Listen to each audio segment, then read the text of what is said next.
Good morning, everyone. So now we will present the analysis of our case study entitled Assessing Safety and Security Measures Airbnb Case Study. Let me present to you our group members, Chris Abigail Alcantara, Bea Maris De Lejos, and Zarina Hazel Muga. To start our presentation, we will give a brief introduction about the company Airbnb.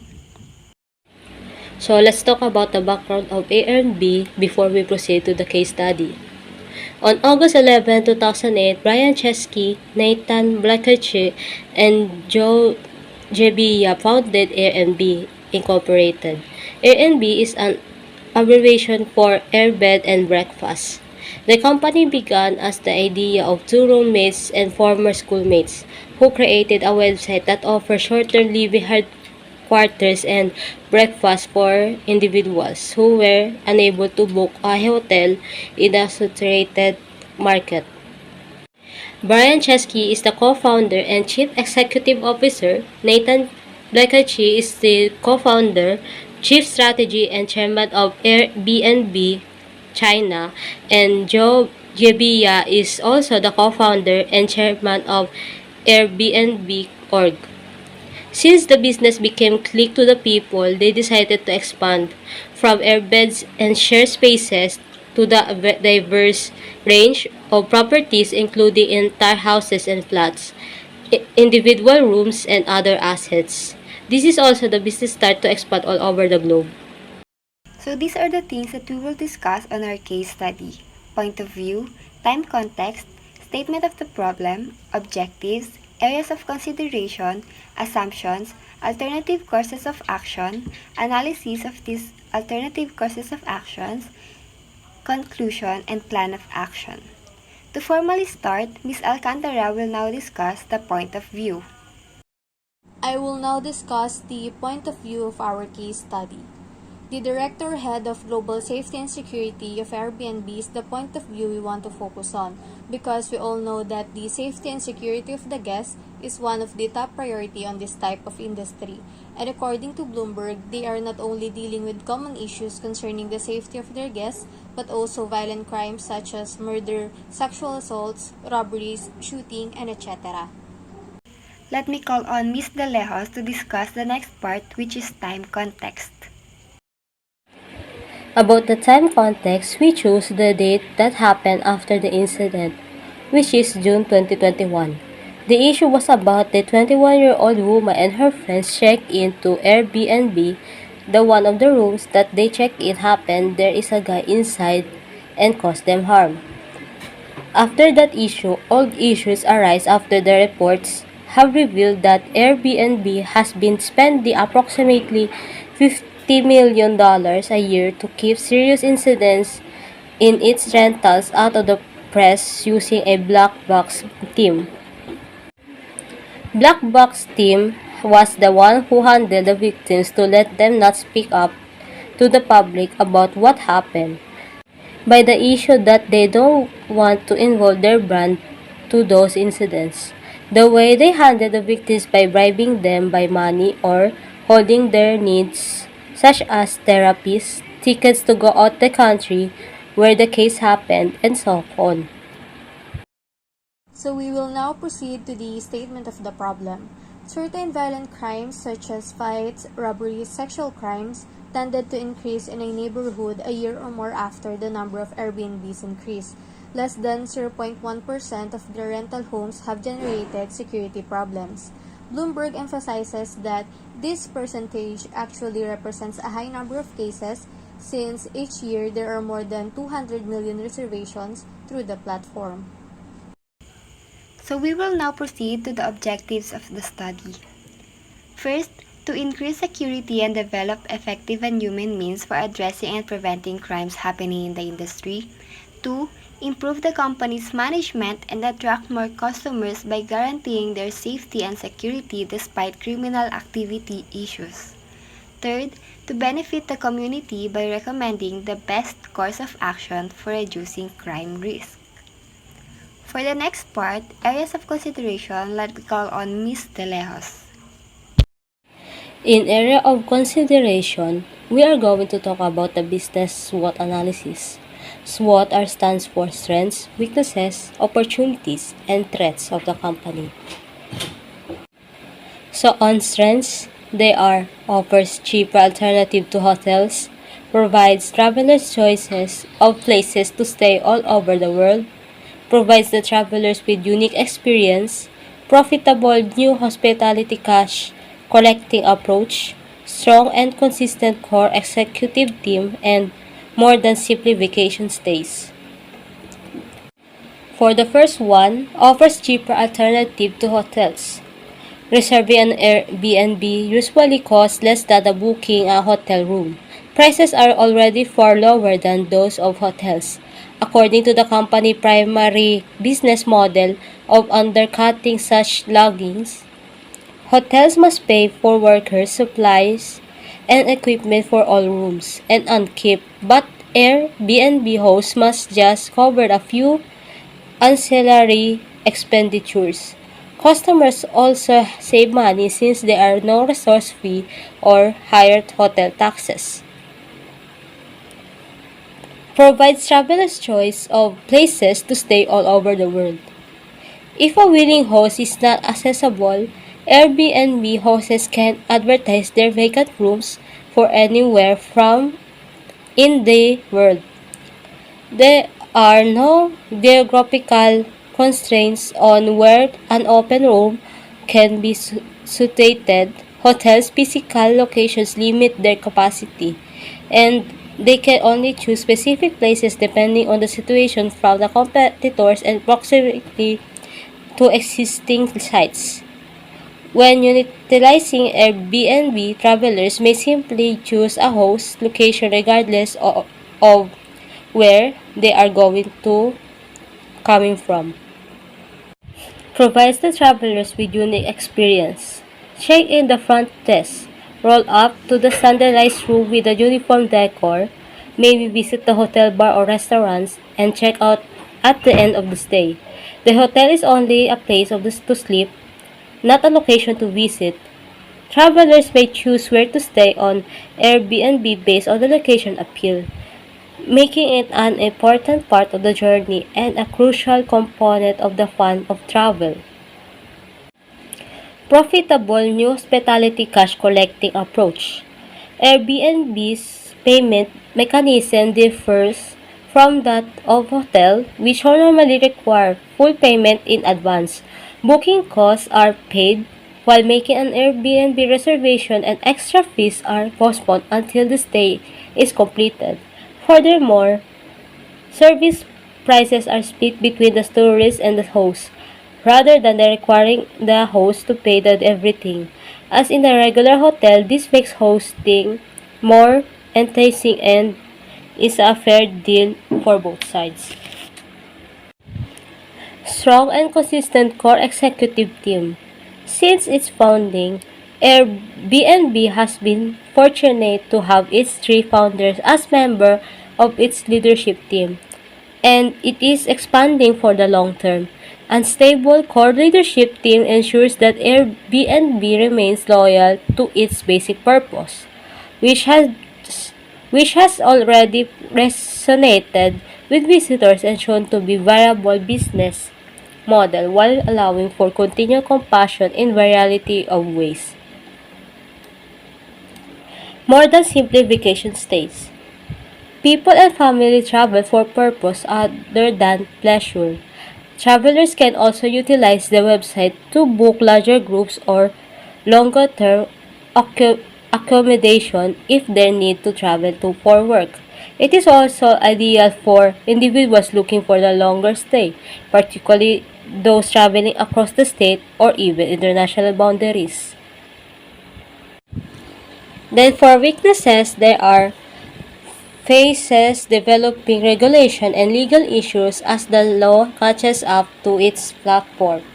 Lack of quality control, some travelers charge large prices, and lack of a cohesive marketing plan. Faces developing regulations and legal issues as the law catches up to its platform. When Airbnb first debuted, a lack of clear regulation governing homestays facilitated its rapid development. However, governmental restrictions on opening residences and private-owned property for commercial gain have created certain challenges for both hosts and tourists. Lack of quality control, the fact that travelers may find apartments particularly anywhere is part of the allure of Airbnb, but with no quality control standards, the level of comfort or cleanliness can vary dramatically. Hotel must follow the strict corporation standards in order to provide a uniform experience regardless of location. Due to the fact that Airbnb hosts are not required to meet any brand standards, unique experiences may suffer from the less than ideal host atmosphere. Some travelers charge large prices. In most circumstances, the host sets the price, while some hosts charge only enough to cover the price of utilities and other basic necessities. Others who perceive their space to be luxury destination may charge more than the space is genuinely worth. When the prices are raised to complete the hotels, Airbnb loses one of its primary competitive advantages. Lacks of cohesive marketing plan. Airbnb lacks an unified marketing plan due to the business model crowdsourcing nature. It is mostly centered on the place where the hosts are concentrated, and it aims to appeal to both hosts and tourists. This might help to divide the work necessary to have a bigger impact. And for opportunities, they are continue upselling travel experience, expansion of its services, continuous global expansion. Continue upselling travel experience. Airbnb's main draw is that it makes housing part of the experience rather than just a necessity since the traveler needs somewhere to sleep. Aside from the obvious cost advantages, appealing to the uniqueness of the person's stay will be critical to maintain Airbnb's allure. Expansion of its services. While the present business model focuses solely on logging, Airbnb might extend its offer to include other appropriate choices such as air travel, vehicle rental, attraction or activity tickets, and more. This would enable it to develop a complete destination package, which may be the next step of its growth. Continuous global expansion. Airbnb is yet to develop in other global countries, particularly in emerging nations. As an early entry into the travel industry, taking advantage of possibilities throughout the world may be a great chance for development. And lastly, the threats they are list of competitors is notable, faces lawsuits, physical safety issues with its business model, which increase its legal exposure, and competitors are catching up to managerial appeal. List of competitors is notable. Verbo, Flipkey, Turnkey, Plum Guide, and other competitors compete directly with the Airbnb's business strategy of providing unique apartments directly to the tourists. Furthermore, companies like Booking.com and Hotels.com provide deeper hotel savings than travelers who book directly with the hotel networks. These two areas have the potential to erode Airbnb's primary benefit of low cost and uniqueness. Faces lawsuits.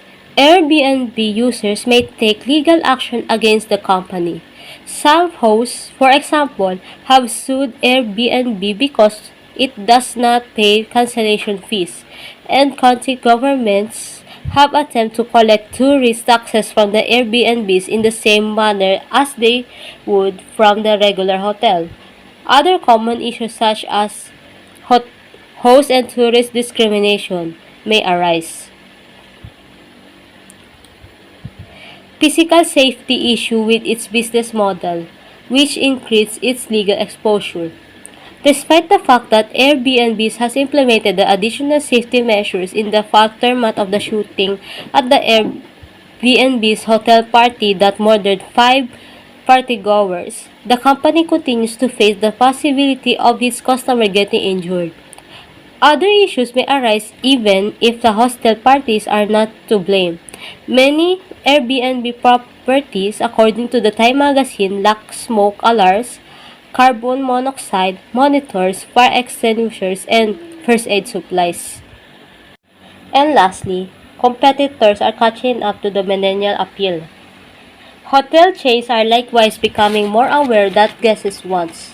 They started promoting specific houses or extended stay places on platforms stay to Airbnbs, and they're exploring for more innovative answers to more agile grassroots rival. Okay, so for the sixth part, assumptions. First, more opportunities lead to more crime and reduced opportunities lead to less crime. So what are these opportunities? Let's say for example, in terms of security, the windows are open or the doors are open and that surveillance cameras are not working. Therefore, these opportunities can lead to more crime and that more intruders can enter into the property. However, if there are wider restrictions, good management of safety and security, then it will lead to less crimes. Second, excellent safety and security management policies will result in having better experience of customers. That is actually applicable not only to Airbnb company but also to other companies. As long as you provide better management for the security of your customers, then they will not fear nothing but enjoy their stay at Airbnb. Next is the alternative courses of action. These are the possible solutions to the problem stated in our case study. So number one is get a thorough risk assessment. Risk assessment is an important part of ensuring the safety and security of both the guest and the premises. Risk assessment is needed to determine what needs to be addressed and how management can improve safety not only in terms of hazard but also in terms of major security incidents. Next is SEPTED or crime prevention through environmental design. This is based on the principle that proper design and effective use of buildings and public spaces in neighborhoods can lead to a reduction in the fear and incidence of crime and an improvement in the quality of life.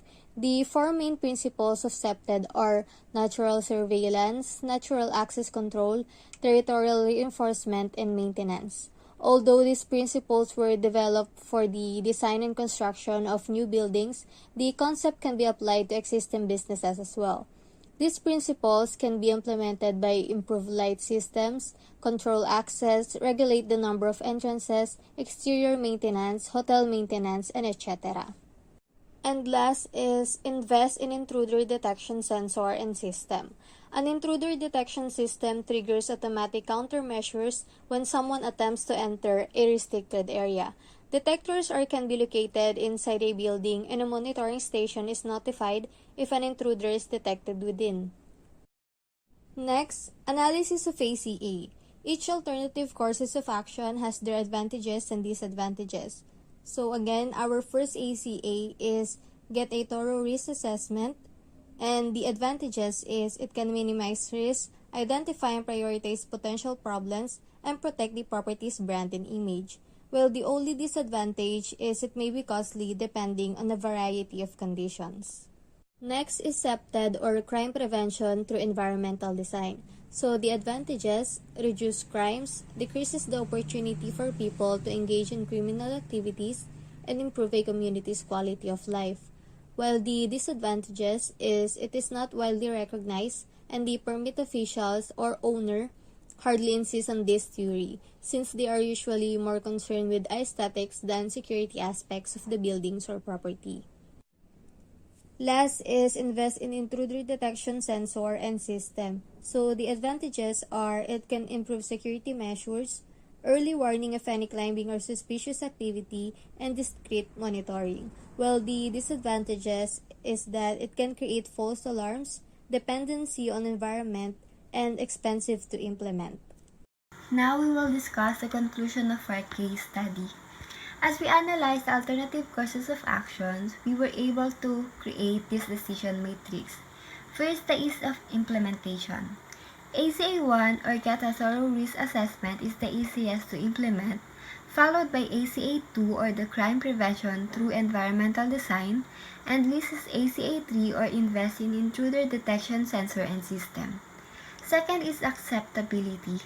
ACA2 would be best acceptable for Airbnb company for its good advantages, followed by ACA3 and then ACA1. Third is cost effective. ACA1 would be least costly since it would be just an assessment, while the other two that needs a large cost to implement. Next to ACA1 is ACA3, then the most costly is ACA2. Fourth is beneficial. All of them will be beneficial to the company, but ACA2 will be most beneficial since it deals with the overall safety and security measures of customers and its employees, followed by ACA3 then ACA1. Last one is timeliness. ACA3 requires the least time to implement, followed by ACA1 then ACA2. With the help of this decision matrix, we therefore conclude that ACA2 is the best way to solve Airbnb's problems on crimes. Considering all these alternative courses of action 2 got the highest amount of 3, which refers to crime prevention through environmental design. This is beneficial to the company and its customers to help decrease the opportunity for people to engage in different criminal activities. It may take time to implement and be costly.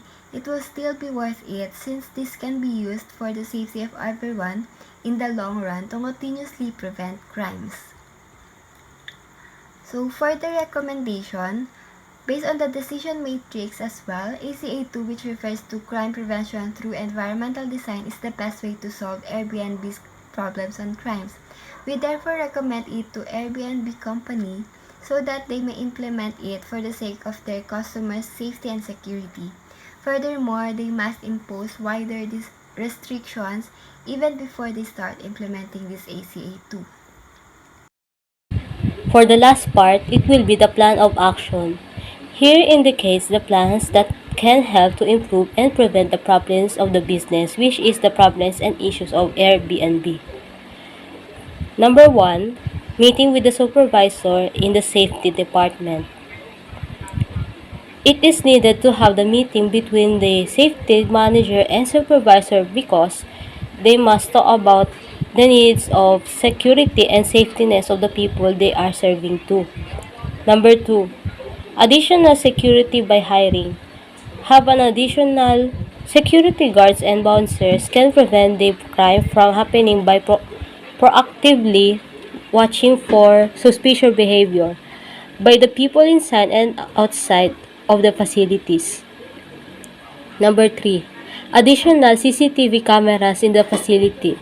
Additional CCTV cameras are also helpful, just like having an additional security. This can also be surveillance camera for posting any incidents and easy access to see in real time happening inside and outside of the facility. And last, 4, card reader for doors and elevators. Thanks for technology, card reader is already exists in real life. It is better to use these card readers rather than the traditional of using keys to open the doors of their rented room. The card was not just you have the card, you can access the room, but the card needed to be activated first before using it. In case of losing the card, it was easy to deactivate. That would be all for our group's case study on Airbnb company. Thank you for listening.